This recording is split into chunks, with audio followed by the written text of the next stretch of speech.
We've all heard of pranks gone wrong, but some stories are so shocking, so tragic, they make you question everything. Today, we're looking at one of those stories, a case where a joke, meant to last just a few seconds, ended in an irreversible tragedy. This is a true story, and we're going to break it down, step by step. It was June 2nd, 2018, on a beautiful evening in Chicago. Picture a rooftop restaurant, packed with people enjoying the sunset. The view is spectacular, framed by sleek glass panels and a guardrail that meets all safety codes. It was designed for enjoying the skyline, not for what was about to happen. At a private corner table sat Stephen Price, a 29-year-old logistics professional, and his girlfriend, Lauren, who was 27. Stephen had planned this night for months. He'd reserved the perfect spot, coordinated with the staff, and had an engagement ring tucked away in his jacket. He was about to propose. Lauren had no idea what was coming, but she had a plan of her own. According to her statement to investigators later, she was inspired by those staged proposal rejection videos you see online. She had set up a small camera facing their table to capture what she thought would be a hilarious prank. The idea was to pretend to reject his proposal, just for a moment, to get his reaction. Dinner went perfectly. As the staff cleared their plates, the moment arrived. Stephen stood up, moved to his side, reached into his jacket, and dropped to one knee. Diners at nearby tables started to watch, smiling, expecting a beautiful moment. That's when Lauren put her plan into action. She suddenly stood up and took a step backward, toward the railing, delivering her staged rejection. Her goal, she later explained, was to draw Stephen closer, and then, almost immediately, flip the script into a heartfelt embrace, revealing it was all a joke. The video footage from her camera shows exactly that. Stephen, looking concerned, follows her toward the edge. As he reaches her, Lauren leans forward to hug him and end the prank. But in that split second, everything changed. The contact between them shifted Stephen's weight.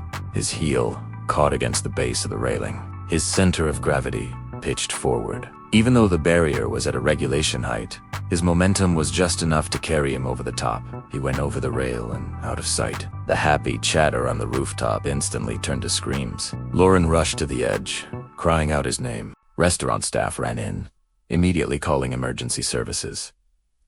Guests froze. Some backed away from the railing in horror, while others looked down at the street below in disbelief. First responders were on the scene within minutes, but it was too late. Stephen was found on the pavement below with severe, catastrophic injuries. He was pronounced dead at the scene. The medical examiner's report was clear. The cause of death was multiple blunt force injuries from a high fall. Toxicology tests showed no alcohol or drugs in Stephen's system. Investigators had a lot to review.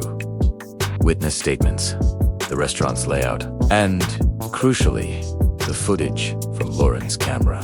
The video documented the entire sequence.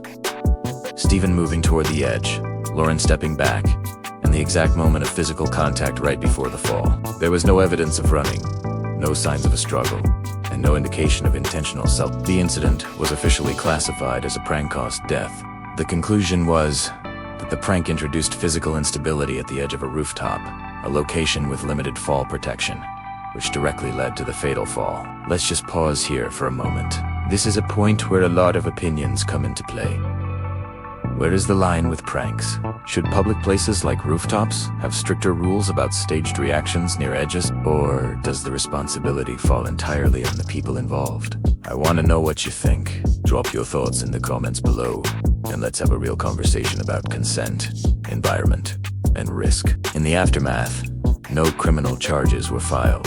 Investigators found no intent to cause harm, and the restaurant had not violated any safety codes at the time of the incident. In response to the tragedy, the restaurant did later raise the height of its rooftop barriers and updated its safety policies about where guests could be seated near the edge.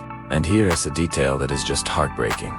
The engagement ring was recovered from the table, right where Stephen had placed it just moments before he fell. The prank was never revealed.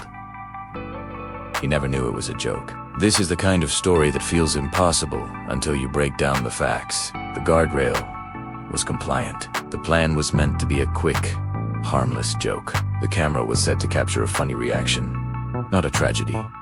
But physics doesn't care about our intentions. Near an edge, Even a small, unexpected shift in weight can change everything. It's a powerful reminder that our environment matters. So does consent. Lauren's prank, while not malicious, took control away from Steven in a dangerous setting. He didn't consent to being part of a physical stunt at the edge of a building. If you appreciate real stories told with facts and respect, make sure to subscribe for more videos like this. The goal here isn't to scare anyone, but to learn from these events. Even when a setup seems completely harmless, the context, the environment you're in can turn a simple joke into a lethal hazard in a fraction of a second. The lesson from this story is simple but incredibly powerful. If a prank has any chance of reducing someone, it's control over their body or their balance, especially near heights, on a boat, or near traffic, just don't do it. Moments that are meant to be unforgettable can become irreversible. I want to leave you with a question. What would you have done differently in this exact situation? And how do you think venues, or even just groups of friends, should set boundaries before a big moment like a proposal? Let's talk about it. Thanks for watching.